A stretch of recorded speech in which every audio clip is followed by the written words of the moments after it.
दो तीन मांगे ऐसी थी जो मुख्य मांग थी। कहीं न कहीं सरकार पीछे हट रही थी, प्रशासन कहीं दबाव में था, इस मांगों को माना नहीं जा रहा था। लेकिन आप सबके संघर्ष और आप सबका ये धरना जारी रहा। आपकी ताकत से हमारी ये मांगे मानी गई है। और ये मांगे मैं आपके सामने सार्वजनिक करूंगा। ये लेट इसलिए हुआ कि प्रशासन भी हमें बोल रहा था कि मौखिक रूप से आप घोषणा करो, लेकिन हमने कह दिया हम लोग मौखिक रूप से घोषणा नहीं करेंगे, लिखित रूप में हमको दीजिए। इसलिए आज जो दौड़ा की बड़ी घटना हुआ, घटनाक्रम हुआ है, वो किस हिसाब से हुआ है उसको लेकर आप सबको दुख है। जब 3 दिन पहले हम दौड़ा थाने के सामने धरने पे बैठे थे, उस समय चाहे वार्ड पंच जनप्रतिनिधि हो, चाहे सरपंच हो, चाहे डेलीगेट हो, चाहे समाज सेवी हो, चाहे किसी भी संगठन का हो, चाहे किसी भी पार्टी का हो, वो दिल की आवाज से बोल रहा था कि इस थाने के अंदर ये सीआई इतना लापरवाह है, ये कांस्टेबल इतना लापरवाह है, ये एएसआई इतना लापरवाह है। ये खुलेआम बोल रहे थे। और हमारी सबकी मांग एक ही थी कि वो पूरा का पूरा थाना के अंदर जो कर्मचारी दोषी है उसको बर्खास्त किया जाए। लेकिन कोई नियम प्रक्रिया के आधार पे हमारी मांगे मानी है और हम लास्ट तक लड़ाई लड़ेंगे भी सही। मैं प्रशासन को भी कहना चाहूंगा, विधायक होने के नाते मैं बर्दाश्त नहीं करूंगा, बर्खास्त करने की क्षमता रखेंगे हम, ये बताना चाहूंगा।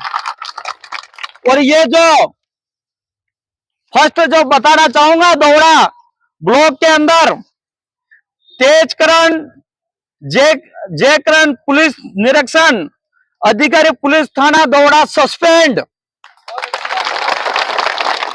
इसके बाद जो 4 नीचे के कार्मिक है उनके मैं नाम सुनाना चाह रहा हूं। वलमराम पुत्र दूल्हा उप निरीक्षक suspend, Suresh Kumar head constable suspend, Pushpendra Singh suspend, Madhav Singh suspend.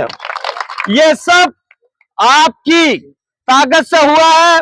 यह आवाज मेरी नहीं थी, यह आवाज आपकी थी। साथियों, सोशल मीडिया पे काफी सारी बातें भी चल रही है। यह विशेष जाति से विधायक टारगेट कर रहा है, लेकिन मेरा भाई भी होगा तो भी मैं नहीं छोड़ूंगा इस चीज के लिए। इसके अंदर हमारे समाज के भी है एक भाई, हमें भी दुख होता है। लेकिन ये पुलिसकर्मी जब उनके पास वर्दी होती है, हाथ में लाठी होती है, बिना गलती से सिंघम के रूप में काम करते हैं, वो हमें दुख होता है। इसलिए हम आपको साथ नहीं दे सकते। हम जनप्रतिनिधि हैं, हम समाज के आम व्यक्ति नागरिक के नौकर हैं।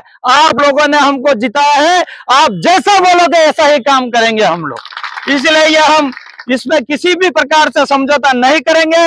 रही बात जो कल एक मुकदमा दर्ज करने के लिए एसपी साहब को रिपोर्ट दी थी, उसको भी मैं बताना चाहूंगा।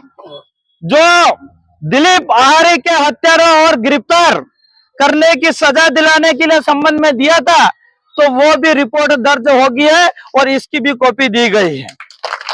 साथियों, इसके अलावा एक अपनी मांग थी कि सरकारी नौकरी, वो जो हमारा परिवार है, दिलीप भाई परिवार के पिताजी 10वीं फेल है और उनकी एक बहन है, वो जीएनएम नर्सिंग कर रही है, शायद 3rd ईयर चल रही है। और एक छोटा भाई है, उनका गोविंद भाई है, 12वीं में पढ़ रहा है और इसकी 17 साल की एज है। लेकिन अभी वर्तमान एज जो भाई हमारे दिलीप भाई के पिताजी जो जीवराज जी को एक संविदा कर्मी सरकारी नौकरी जो रघुनाथपुरा गांव के अंदर हॉस्टल है, इसके अंदर नौकरी दी गई है। इसके अलावा 2 महीने के बाद, 1 साल के बाद एक माँबाड़ी जो उनका बच्चा है उनको दी जाएगी। ये दोनों है। मैं ज्यादा बातें नहीं करके इसके आगे जो हमारी मांगे थी लगभग मानेंगे मेरे से पूर्व में जो MP